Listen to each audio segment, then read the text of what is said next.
Hello everyone, my name is Avinash Kumar Yadav and I welcome all of you to the official YouTube channel of Law Prep Tutorials. आज के इस video में हम बात करने वाले हैं elimination techniques related to legal reasoning section.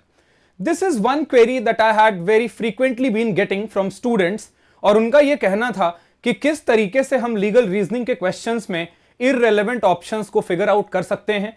इसके साथ साथ ही I will also be talking about a very common problem that most of the students face कि जब दो ऑप्शंस हमें बहुत ही स्ट्राइकिंगली सिमिलर मिल जाते हैं या हमें दो बिल्कुल सेम जैसे दिखने वाले ऑप्शंस मिल जाते हैं तो उस केस में हम सही ऑप्शन को कैसे चूज करेंगे.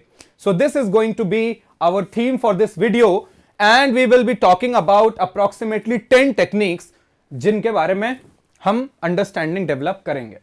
सबसे पहले हमें यह समझना है कि रियल प्रॉब्लम यहां पर यह है कि स्टूडेंट्स कई बार ऐसा सोचते हैं कि उनको लॉ की जानकारी नहीं है इसलिए वो अपने मार्क्स लूज कर रहे हैं. क्लैट का जो ट्रेडिशनल हमारा एग्जाम है या फिर जो सिलेबस है उसके हिसाब से they do not usually require you to know the law except your legal GK section.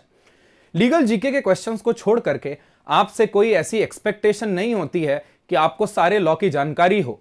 तो अगर आप अपने लीगल रीजनिंग में अगर आप मार्क्स को लूज कर रहे हैं तो उसके पीछे का रीजन ये नहीं है कि आपको लॉ की जानकारी नहीं है. यहां पर आप जहां पे लैक कर रहे हैं वो ये है कि जो लॉ आपको दिया गया है आप उसका एप्लीकेशन एक प्रॉपर मैनर में नहीं कर पा रहे हो, which is the key highlight कि क्यों स्टूडेंट्स इंप्रूव नहीं कर पाते हैं. ज्यादा अच्छा अप्रोच हमेशा ये होगा कि आप ये सवाल मत पूछो कि कौन सा ऑप्शन आपको देखने में करेक्ट लग रहा है, रादर आपको क्या करना चाहिए, कौन सा ऑप्शन पहले लीगली इम्पॉसिबल है.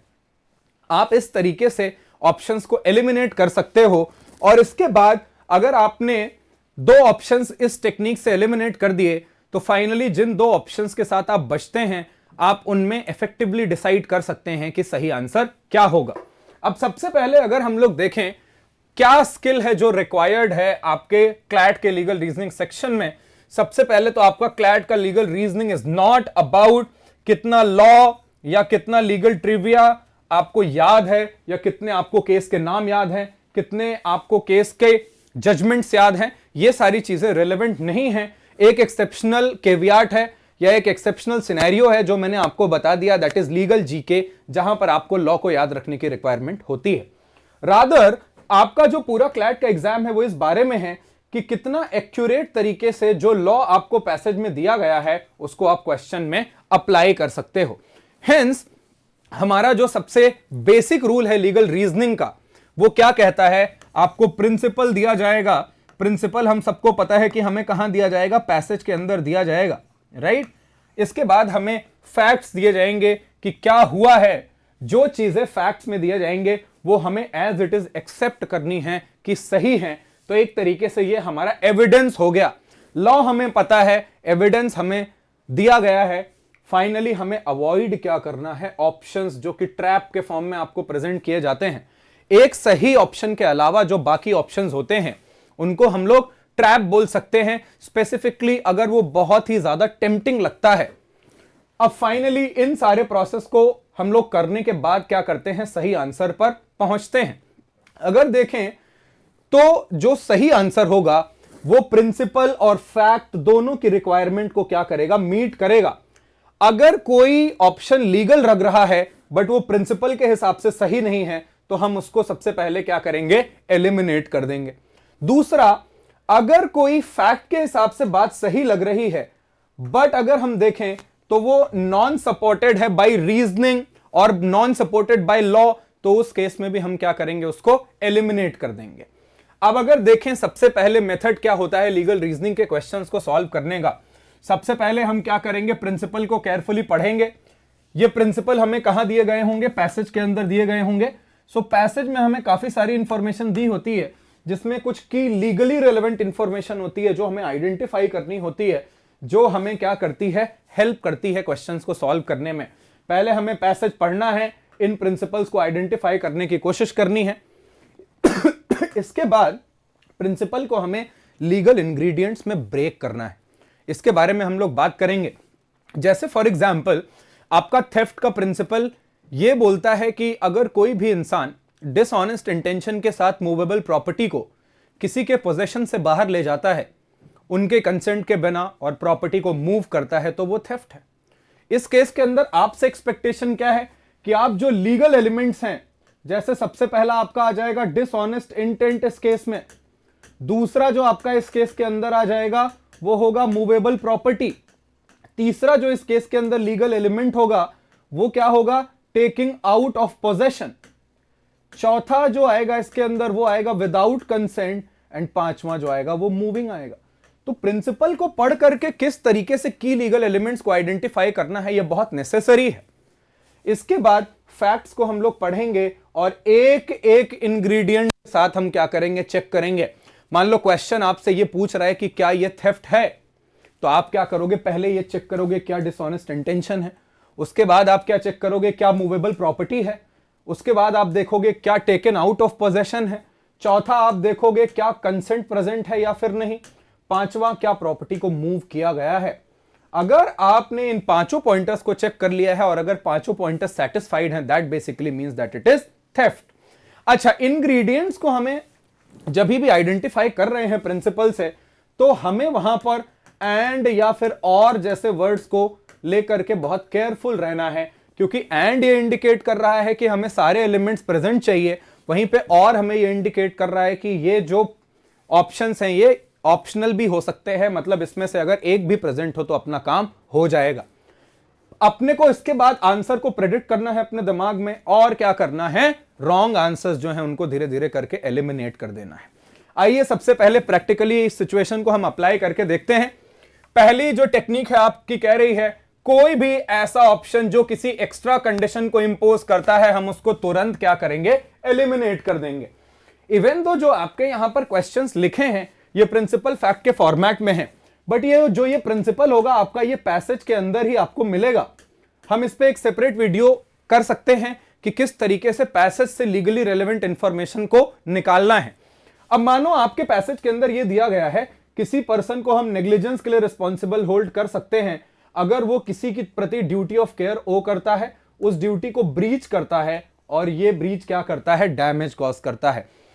इसको हम पढ़ने के बाद अब क्या करेंगे सबसे पहले हम यहां ड्यूटी ऑफ केयर, हमें एक पॉइंट मिल गया है कि ड्यूटी ऑफ केयर का होना जरूरी है, प्लस हमें यह समझ में आ गया कि ब्रीच ऑफ ड्यूटी होना चाहिए नेग्लिजेंस के केस में, और तीसरा डैमेज होना जरूरी है।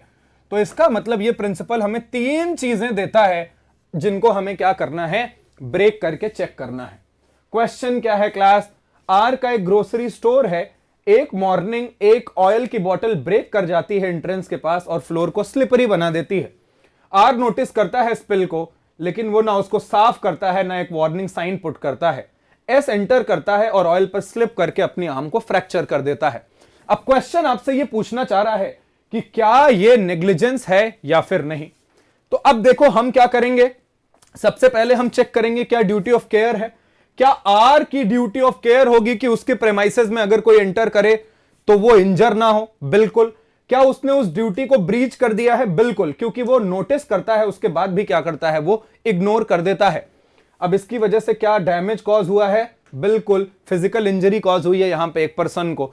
तीनों पॉइंट सेटिस्फाई हो गए। तो सबसे पहले अगर आप देखो एक ऑप्शन हमारे सामने है जो कहता है नहीं, क्योंकि कस्टमर्स को हमेशा अपने आप को पब्लिक प्लेस में प्रोटेक्ट करना चाहिए। अब अगर आप देखो तो जो हमारा प्रिंसिपल है वो बात करता है कि क्या ड्यूटी ऑफ केयर एक पर्सन दूसरे के प्रति वो करता है एंड नॉट कि एक पर्सन को केयरफुल रहना चाहिए पब्लिक प्लेस में। तो ये क्या होता है, ये गलत है, क्योंकि ये शॉपकीपर की ड्यूटी को क्या करता है, इग्नोर कर रहा है। ऑप्शन सी ऑप्शन कहता है नो, क्योंकि आर इंटेंशनली इंजरी कॉज नहीं कर रहा है कस्टमर को। अब इंटेंशन का एलिमेंट एक यहां पर इंट्रोड्यूस किया गया है। क्या इंटेंशन की रिक्वायरमेंट कहीं पे हमें दी गई है प्रिंसिपल के अंदर, नहीं। तो ये क्या हो गया, गलत हो गया ये ऑप्शन। बी कह रहा है कि yes, because every injury inside a shop makes the shopkeeper liable. कोई भी इंजरी जो शॉप के अंदर होगी, ये ऑप्शन क्या इंट्रोड्यूस कर रहा है, एक ये बहुत ही ज्यादा एक्सट्रीम सिनेरियो इंट्रोड्यूस कर रहा है कि कोई भी लाइबिलिटी कोई भी सिनेरियो में, तो ये एक बहुत ब्रॉड ऑप्शन है और ऑटोमेटिकली ऐसे लाइबिलिटी क्रिएट नहीं होगी। तो ये ऑप्शन ओवर ब्रॉड है, तो ये गलत हो गया। ए ऑप्शन हमारा क्या कह रहा है, आर फेल कर गया रीजनेबल केयर लेने से ऑयल को स्पिल करने के बाद। बिल्कुल, क्या ये ऑप्शन ड्यूटी ऑफ केयर बता रहा है? बिल्कुल। क्या ये ब्रीच को इंडिकेट कर रहा है? यस। क्या ये डैमेज को बता रहा है? बिल्कुल। तीनों पॉइंट सेटिस्फाई हो गए, तो इसका मतलब इस क्वेश्चन का आंसर हमें मिल गया।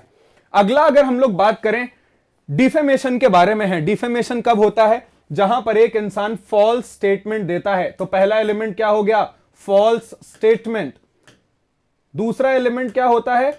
बता रहे हैं कम्युनिकेटिंग टू थर्ड पार्टी, तीसरी पार्टी को कम्युनिकेशन जरूरी है।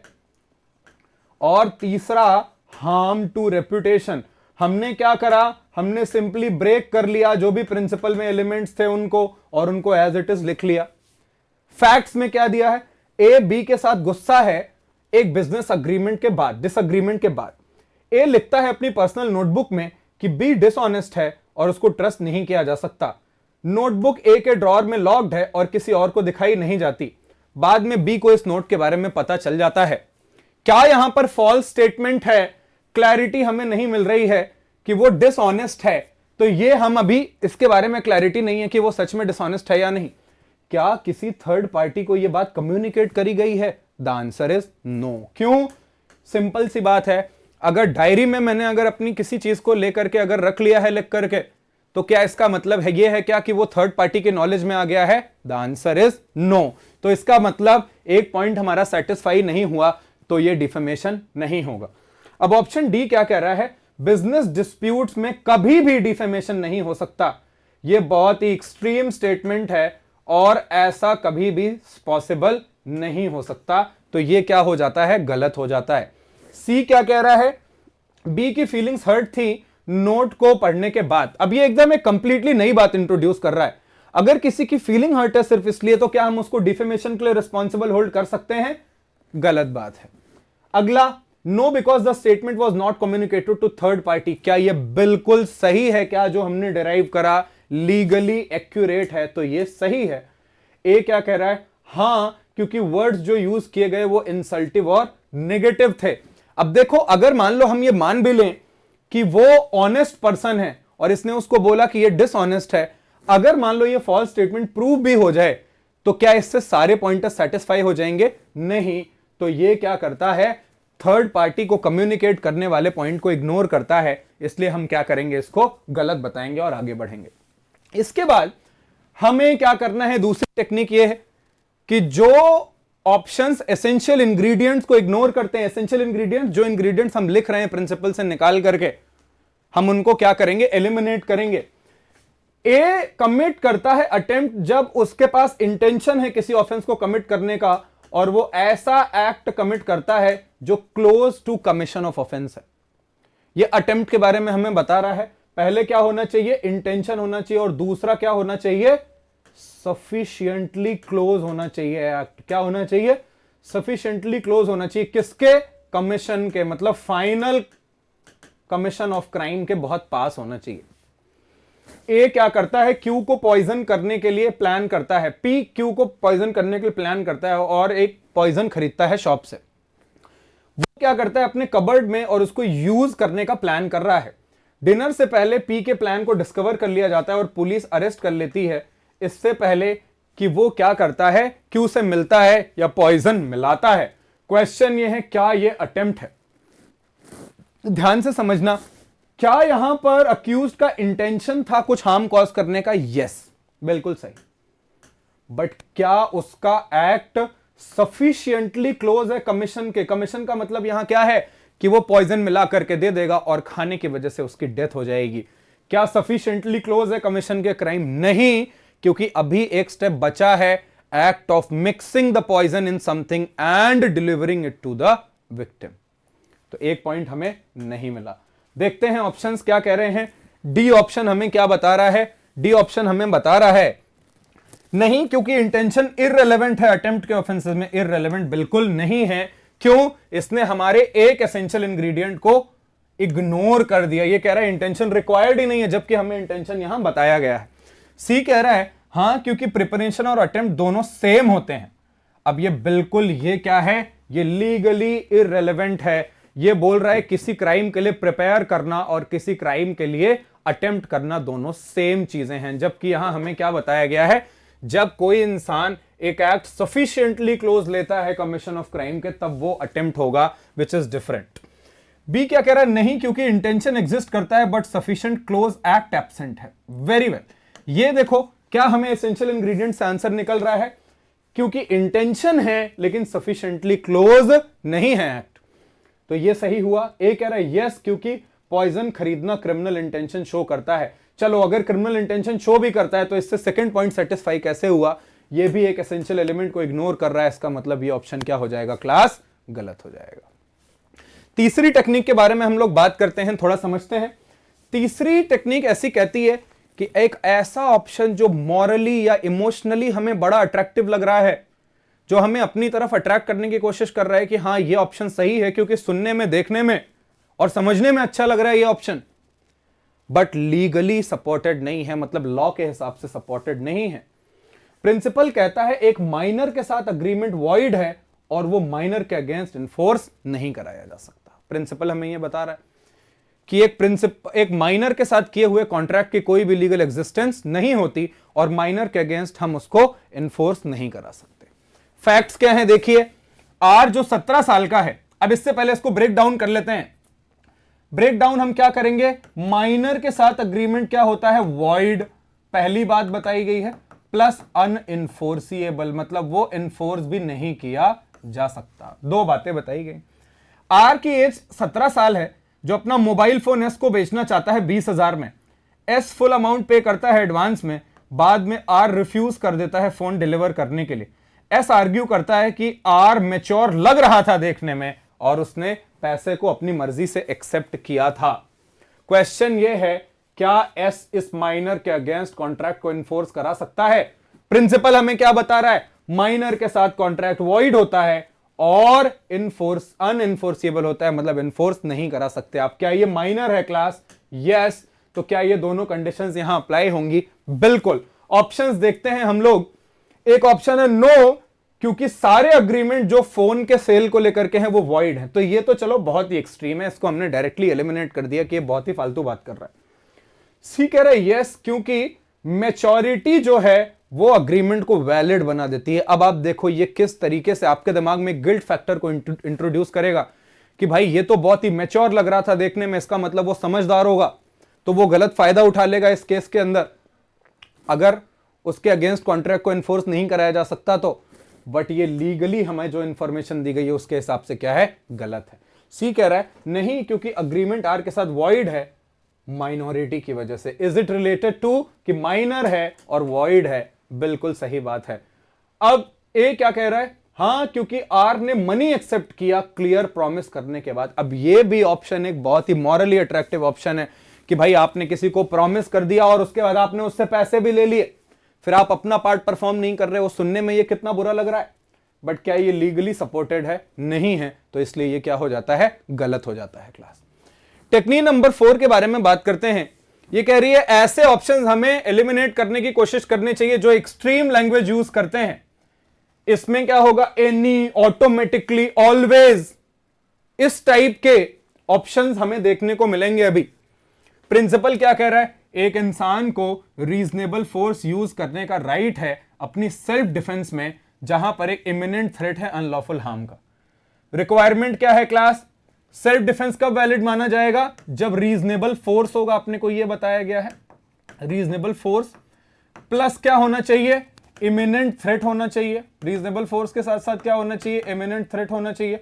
और क्या होना चाहिए, रीजनेबल फोर्स, इमिनेंट थ्रेट। दो रिक्वायरमेंट अपने को बताई गई है, ठीक है। प्राइवेट वैलिड सेल्फ डिफेंस को एक्सरसाइज करने के लिए दो इंग्रेडिएंट्स हमने निकाले। एक्स घर वॉक कर रहा है रात को, जब वाई सडनली एक वुडन स्टिक उठाता है और उसकी तरफ मूव करने लगता है एग्रेसिवली। एक्स पुश करता है वाई को अवे अटैक को प्रिवेंट करने के लिए, वाई गिर जाता है और माइनर इंजरी हो जाती है। एक्स फिर उसके बाद उसको नहीं असॉल्ट करता, एक बार वो गिर जाता है तो। अब ध्यान से देखो ऑप्शंस जो हमें मिले हैं। ए क्या कह रहा है, yes because any force is allowed when a person feels afraid. पहली बात तो अफ्रेड होना ये लीगल एलिमेंट नहीं है। दूसरी बात एनी फोर्स, अगर किसी को डर लग रहा है तो उसको कोई भी फोर्स यूज करने की इजाजत दी जाएगी। ये क्या है, एक्सट्रीम है बहुत, तो इसलिए हम क्या करेंगे, इसको हटा देंगे। बी कह रहा है नहीं, क्योंकि इंजरी कॉज करना हमेशा रिमूव कर देता है डिफेंस को। मतलब अगर मैंने किसी को अगर मान लो इंजरी कॉज करी तो उससे मुझे डिफेंस नहीं मिलेगा। ऑलवेज जो है इसको क्या बना रहा है, एक्सट्रीम बना रहा है, हमेशा ऐसा नहीं होगा। सी कह रहा है नहीं, क्योंकि सेल्फ डिफेंस अप्लाई करता है ओनली आफ्टर। अब ये एक और एक्सट्रीम हमें इंडिकेशन है, एक्चुअल इंजरी होने के बाद ही सेल्फ डिफेंस अप्लाई करेगा, ऐसा हमें क्या बताया गया है, नहीं बताया गया है। इमिनेंट थ्रेट होना मतलब थ्रेट का एप्रीहेंशन होना या थ्रेट का प्रेजेंट होना दोनों इनफ है, तो ये भी क्या है, लीगली अनसपोर्टेड है। मे बी ये हमें मॉरली अट्रैक्टिव लग सकता है, बट ये एक एक्सट्रीम सिनेरियो हमें बता रहा है कि ओनली आफ्टर, जब पहले इंजरी होगी तभी ऐसा होगा, तो ये क्या हुआ, गलत हुआ। डी कह रहा है हां, क्योंकि एक्स ने रीजनेबल फोर्स यूज किया है इमिनेंट थ्रेट के अगेंस्ट। क्लास क्या हमें दोनों हमारे जो की एलिमेंट्स हैं वो हमें मिल रहे हैं क्या क्लास, यस और नो, बिल्कुल। तो ये क्या होगा, लीगली सपोर्टेड आंसर होगा and D is the correct answer. पांचवा वाला हम लोग ऑप्शन देखते हैं क्लास। लीगल रीजनिंग वाले क्वेश्चंस में हमें ऐसे ऑप्शन को एलिमिनेट करने की कोशिश करनी चाहिए जो किसी तरीके के आउटसाइड नॉलेज के बारे में बात करें। फॉल्स इंप्रिजनमेंट तब अकर करता है जब एक पर्सन को कंप्लीटली रिस्ट्रेन किया जाता है। पहला एलिमेंट क्या है, कंप्लीट रिस्ट्रेंट, और beyond a limited area without lawful justification. कहां, एक बियॉन्ड लिमिटेड एरिया के, और इसके साथ साथ ही हम क्या करेंगे, इसमें ऐड करेंगे विदाउट लॉफुल जस्टिफिकेशन। 3 पॉइंटर्स हमें यहां पर निकल करके मिले, विदाउट लॉफुल जस्टिफिकेशंस। एक सिक्योरिटी गार्ड मॉल के पास पी को शॉप लिफ्टिंग के लिए सस्पेक्ट करता है। गार्ड पी को एक एरिया के अंदर रहने के लिए बोलता है जहां पर बिलिंग रिकॉर्ड चेक किए जा रहे हैं। ऑफिस डोर बंद रहता है और पी को वहां से ना जाने के लिए कहा जाता है, और यह भी कहा जाता है कि अगर वो चाहे तो वहां से लीव कर सकता है। गार्ड रिक्वेस्ट करता है कि आप कोऑपरेट करिए। क्या यह फॉल्स इंप्रिजनमेंट है? अब आप ध्यान से देखो, कंप्लीट रिस्ट्रेंट में भी हो सकती है, बट देखो इसको ऑप्शन भी दी गई है कि आप जा भी सकते हो। यहां पे भी दिया गया विदाउट लॉफुल जस्टिफिकेशन। अगर मान लो किसी इंसान को यह सस्पेशन है कि किसी ने चोरी की है दुकान में, तो क्या वो उसको रोक करके चेक कर सकता है? क्या ये लॉफुली जस्टिफाइड है? बिल्कुल जस्टिफाइड है। तो ये क्या होगा, ये एक तरीके से फॉल्स इंप्रिजनमेंट नहीं होगा। ऑप्शन एक बी क्या कह रहा है, हां, क्योंकि क्वेश्चनिंग कस्टमर को हमेशा अनलॉफुल है। क्लास देखो, ये जो है एक्सट्रीम लैंग्वेज है जो हमने पहले डिस्कस किया था, तो ये बाहर हो गया। बी कह रहा है हां, क्योंकि सस्पेशन ऑटोमेटिकली क्रिएट कर देता है इंप्रिजनमेंट। ये क्या है, ये अगेन एक एक्सट्रीम ऑप्शन है। अब डी देखो कह रहा है नहीं, क्योंकि मॉल डिटेन कर सकता है किसी कस्टमर को एट विल। अब इस केस में ये देखो एक एक्स्ट्रा लीगल व्यू पॉइंट हमें इंट्रोड्यूस किया जा रहा है कि मॉल के पास अनलिमिटेड पावर होगा किसी को भी डिटेन करने का। क्या ऐसी कोई जानकारी हमें दी गई है? नहीं। अब देखो ए नहीं, क्योंकि पी कंप्लीटली रिस्ट्रेंड नहीं था, उसके पास अभी भी क्या थी, अपॉर्चुनिटी थी कि वो जा सकता है। इस पे बेस करते हुए हम आंसर को क्या करेंगे, ए लेंगे। नेक्स्ट इज, ऐसे ऑप्शंस को हमें एलिमिनेट करना है जो फैक्ट्स में जो चीजें दी गई हैं उसमें कुछ ऐड करते हैं या रिमूव करते हैं। क्या है प्रिंसिपल, चीटिंग तब होती है जब एक इंसान डिसऑनेस्टली डिसीव करता है किसी को। पहला क्या होगा, डिसऑनेस्ट डिसेप्शन, पहला पॉइंट निकल करके आया। दूसरा, इंड्यूसमेंट टू डिलीवर प्रॉपर्टी। ठीक है, inducement to deliver property. Cheating तब होता है जब एक इंसान डिसऑनेस्टली एक्ट करता है और इंड्यूस करता है किसी को कि वो प्रॉपर्टी डिलीवर करे। 2 पॉइंट। ए बी को बोलता है कि उसकी एक रेयर वॉच है और उसको 50,000 में बेचने का ऑफर करता है। बी वॉच को देख करके पे कर देता है। बाद में यह पता चलता है कि वॉच ए के भाई की थी जिसने ए को रखने के लिए टेम्परेरली दिया था। फैक्ट्स ये नहीं बता रहे हैं कि क्या ए को यह जानकारी थी या नहीं कि उसके पास सेल करने का राइट है या नहीं। क्लैरिटी नहीं है। क्या डिसऑनेस्ट डिसेप्शन है? अगर मैं अपने आप को किसी वॉच का ओनर बना करके प्रेजेंट कर रहा हूं जो कि मैं ओनर नहीं हूं, क्या मैं किसी को डिसीव कर रहा हूं? डिसीव करने का मतलब presenting something that is untrue, जो सही नहीं है। क्या मैं किसी को इन्फ्लुएंस कर रहा हूं कि वो मुझे प्रॉपर्टी डिलीवर करे? बिल्कुल। देखते हैं अब इस केस में क्वेश्चन हमें जो इंडिकेट कर रहा है वो क्या है, क्या चीटिंग हुआ है? डी कह रहा है नहीं, क्योंकि सेल ऑफ वॉचेस कभी भी चीटिंग नहीं हो सकती। ये तो एकदम देखो एक्सट्रीम और अपसर्ड है, इस रीजन के हिसाब से हमने एलिमिनेट किया।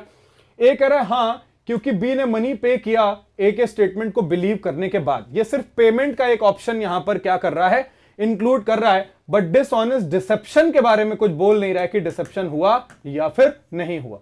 बी क्या कह रहा है, हां क्योंकि ए का भाई वॉच को ओन करता था, ए नहीं करता था उनको, ठीक है। अब सी क्या कह रहा है, नहीं क्योंकि डिसऑनेस्ट डिसेप्शन क्लियरली एस्टैब्लिश्ड नहीं है। अगर आप देखो यहां पर यह बात बताई गई थी कि फैक्ट्स में हमें यह जानकारी नहीं है कि क्या ए के पास अथॉरिटी है या नहीं, तो जब तक हम इस अथॉरिटी के बारे में जानकारी नहीं लेंगे या जब तक क्लैरिटी नहीं है तब तक क्या हम बोल पाएंगे, नहीं बोल पाएंगे। तो अब ए का जो नॉलेज है वो इस बारे में लिमिटेड है कि क्या वो सेल कर सकता था उसको या नहीं। एक सिनेरियो ऐसा भी हो सकता है that he might be authorised by the brother, इसलिए हम क्या करेंगे इस केस में, इसलिए हम लोग इस केस के अंदर सी को करेक्ट ऑप्शन लेंगे, right. Next, eliminate options with correct conclusion but wrong reason. कई ऐसे ऑप्शंस आपको मिलेंगे जिसमें कंक्लूजन सही रहेगा बट रीजन गलत रहेगा। यस नो क्वेश्चंस, जहां यस यस तो आपका दोनों आपने सही फिगर आउट कर लिया है बट उसके आगे का रीजन आप सही मार्क नहीं कर पाए। प्रिंसिपल क्या कह रहा है, एक एम्प्लॉयर लाइबल है रॉन्गफुल एक्ट ऑफ एम्प्लॉय कब, if act is committed in course of employment. अगर कोर्स ऑफ एम्प्लॉयमेंट में किया गया है, लाइबल कब होगा एम्प्लॉयर, जब एक रॉन्गफुल एक्ट हो, उसके साथ साथ एक्ट कब हो, कोर्स ऑफ एम्प्लॉयमेंट में हो। दो पॉइंटर्स बताए गए। डी वर्क करता है एक डिलीवरी ड्राइवर की तरफ फूड कंपनी के लिए। जब वो डिलीवर कर रहा है असाइंड ऑर्डर को तो डी केयरलेसली ड्राइव करता है और इंजर कर देता है एक पेडेस्ट्रियन को। एक्सीडेंट अकर होता है वर्किंग आवर्स के दौरान और असाइंड रूट पे, जो पेडेस्ट्रियन इंजर्ड है वो कंपनी को सू करता है। क्या कंपनी लाइबल हो सकती है? डी क्या कह रहा है, नहीं क्योंकि रोड एक्सीडेंट्स एम्प्लॉयर को लाइबल नहीं होल्ड करते। ये एकदम एक्सट्रीम ऑप्शन टाइप का नेचर है जैसा हम देखते हुए आ रहे हैं। सी कह रहा है नहीं क्योंकि डी फिजिकली एक्सीडेंट को कॉज करता है। ये क्या है, ये अनरिलेटेड है बिल्कुल, क्योंकि ये वाइकेरियस लाइबिलिटी के प्रिंसिपल के बारे में कुछ बात कर ही नहीं रहा है। आगे, हां क्योंकि कंपनीज लाइबल होती हैं ऑल एक्ट्स। अब ये देखो, ये इस केस में यस यस तो सही है बट इसका रीजन क्या है, लाइबल हैं सारे एक्ट्स के लिए। ऐसा होता है क्या, जो outside the course of employment होंगे एक्शंस, उनके लिए तो लाइबिलिटी नहीं होगी, तो हम इसको क्या करेंगे, एलिमिनेट कर देंगे। हां क्योंकि एक्ट कोर्स ऑफ एम्प्लॉयमेंट में हुआ, ये क्या डायरेक्टली रिलेटेड है एसेंशियल एलिमेंट से, बिल्कुल, तो हम इसको क्या करेंगे, ऑप्शन लेंगे। टेक्निक 8 देखें, एक ऑक्यूपायर ऑफ प्रेमाइसेस वो करता है ड्यूटी रीजनेबल केयर लेने की अपने लॉफुल विजिटर्स को, ठीक है। जो लीगल रिलेशनशिप को उल्टा करते हैं ऑप्शंस, अब हम उनको क्या करेंगे, जो लीगल इंफॉर्मेशन का ऑपोजिट बताएंगे हम उनको एलिमिनेट करेंगे। एक किसी प्रेमाइसेस को कोई ऑक्यूपाई कर रहा है तो वो रीजनेबल केयर उसको रखना है जो उसके लॉफुल विजिटर्स हैं। दो चीजें हमें समझने को आ रही। एम क्या करता है, कोचिंग इंस्टीट्यूट ओन करता है जहां स्टूडेंट्स क्लासेस को अटेंड करते हैं।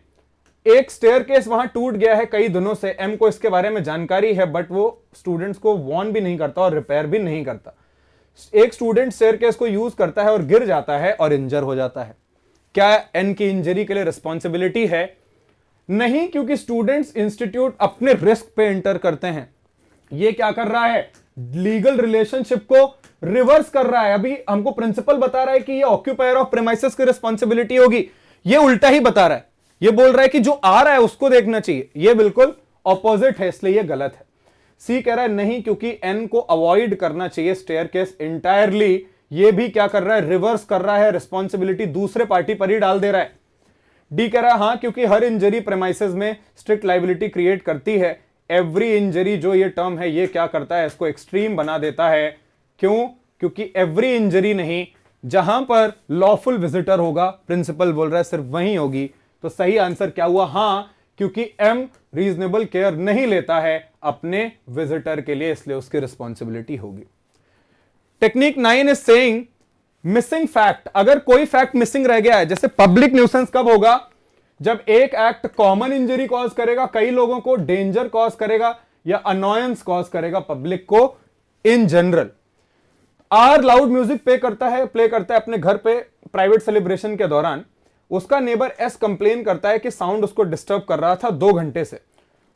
कोई और पर्सन लोकेलिटी में कंप्लेन नहीं करता और फैक्ट्स ये नहीं शो करते कि डिस्टर्बेंस पब्लिक को इफेक्ट करे।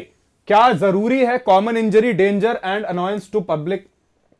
3 चीजें बिल्कुल, या फिर और टू पीपल इन जनरल। इन ये तो मस्ट है, ये मस्ट है, इन दोनों के बीच में और लगा है तो ये ऑप्शनल है, इन दोनों में से कोई एक हो तो चलेगा। यहां पे भी क्या है, ये भी ऑप्शनल है। So this basically means common injury होनी चाहिए, डेंजर होना चाहिए, या अनोयंस, या फिर लोगों के बीच में इन जनरल अनोयंस कॉज होना चाहिए। डी क्या कह रहा है, नहीं, क्योंकि प्राइवेट सेलिब्रेशंस कभी भी लॉ से रेगुलेट नहीं होते। एक्सट्रीम, हां, क्योंकि एक्स अनॉयड था साउंड से, क्या सिर्फ एस का अनॉयड होना इनफ है? नहीं, क्योंकि ये फैक्ट को मिस कर दे रहा है इंपॉर्टेंट, क्या कि हमें कॉमन इंजरी चाहिए पब्लिक को या फिर पीपल को। बी कह रहा है हां, क्योंकि लाउड म्यूजिक हमेशा पब्लिक प्लेस को इफेक्ट करता है। हमेशा नहीं, हमारे फैक्ट में क्या बात मिस हो गई कि यहां एक इंसान के अलावा और कोई इफेक्ट नहीं हुआ, इसलिए यह भी गलत हुआ। और ए क्या कह रहा है, नहीं, क्योंकि कॉमन इंजरी पब्लिक को शो नहीं की गई है। Is it related to the principle here in this case? Absolutely yes. Now we are finally coming to the last test, that is best supported answer. सबसे अच्छी तरीके से सपोर्टेड आंसर को मार्क करना होता है हमें। एक पर्सन को नेग्लिजेंट मिस स्टेटमेंट के लिए लाइबल होल्ड किया जा सकता है अगर उसकी ड्यूटी ऑफ केयर है, वो गलत इंफॉर्मेशन देता है केयरलेसली और उसकी वजह से दूसरा पर्सन रिलाई करके लॉस कॉज हो जाता है उसको। क्या क्या चीजें हैं? नेग्लिजेंट मिस स्टेटमेंट के लिए कब रिस्पॉन्सिबिलिटी होगी? जब ड्यूटी ऑफ केयर है, जब वो गलत इंफॉर्मेशन देता है, और कैसे देता है? केयरलेसली देता है, और दूसरा पर्सन उस पर रिलाई करता है और लॉस हो जाता है। एम एक प्रोफेशनल फाइनेंशियल एडवाइजर है। एन उससे पूछता है कि क्या एक पर्टिकुलर इन्वेस्टमेंट सेफ है शॉर्ट टर्म सेविंग्स के लिए। बिना चेक किए रीसेंट रिपोर्ट्स एम उसको अश्योर कर देता है कि इन्वेस्टमेंट सही है। एन इन्वेस्ट करता है और लॉस सफर करता है जब कंपनी, क्योंकि कंपनी ये क्या करता है, अल्टीमेटली फिर फाइनेंशियल लॉस सफर कर लेता है। और बाद में देखोगे तो ये सब चीजें सामने आती हैं इस केस के अंदर। क्या एम लाइबल है नेग्लिजेंट मिस स्टेटमेंट के लिए? ये कह रहा नहीं, क्योंकि एम पर्सनली मनी नहीं लिया उसने। मनी लेना या देना क्या हमें कहीं पे बताया गया है इस केस के अंदर? बिल्कुल नहीं। सी कह रहा हां, क्योंकि हर इनकरेक्ट स्टेटमेंट क्रिएट करता है ऑटोमेटिक लाइबिलिटी। ये थोड़ा एक्सट्रीम ऑप्शन है, क्योंकि हर स्टेटमेंट ऑटोमेटिकली, ये सारे वर्ड्स प्रॉब्लमैटिक है। बी कह रहा है नहीं, इन्वेस्टमेंट लॉस हमेशा इन्वेस्टर की अपनी रिस्पॉन्सिबिलिटी होती है। क्या ये हमारे इस प्रिंसिपल के से आगे जा रहा है? बिल्कुल, ये चीज हमें नहीं बताई गई है कहीं पे भी। ये क्या कह रहा है हां, क्योंकि एम ने केयरलेसली एक एडवाइस दी। कैसे हमें पता? क्योंकि वो रीसेंट रिपोर्ट चेक नहीं करता है, और रीजनेबली जिसपे एक इंसान ने रिलाई किया और उसको लॉस हुआ, ये प्रिंसिपल को प्रिसाइजली ट्रैक करता है और सारी चीजों को यहां पर बताता है। अब देखो इस केस के अंदर, now I am giving you guys a final checklist. एक फाइनल चेकलिस्ट मैं आप लोगों को दे रहा हूं जो आप स्क्रीनशॉट कर सकते हो। I am moving. ये इतने सारे के सारे क्वेश्चंस को आपको यूजुअली चेक करना होता है जब आप प्रैक्टिस कर रहे हो लीगल रीजनिंग क्वेश्चंस को। तो आप इसको लिस्ट को रख सकते हो और आप क्या कर सकते हो, एलिमिनेट करने में ऑप्शंस को आपको ये 10 टेक्निक्स हेल्प करेंगी डेफिनेटली। फाइनली प्रिंसिपल आपका लॉ होता है। फैक्ट्स जो दिए गए हैं उनको सच मान करके, एविडेंस मान करके उन पे अपने को अप्लाई, एप्लीकेशन करना पड़ता है। And finally we usually reach the answer. Now ये टेक्निक आप अप्लाई करके जो भी गलत आंसर्स होते हैं या ऑप्शंस होते हैं उनको आप एलिमिनेट कर सकते हो। In case if you guys want me to bring more such general videos on how to identify key principles from passages, or how to read passages in general, or anything else related to solving legal reasoning passages, you can let me know in the comment box. Thank you so much for watching this video.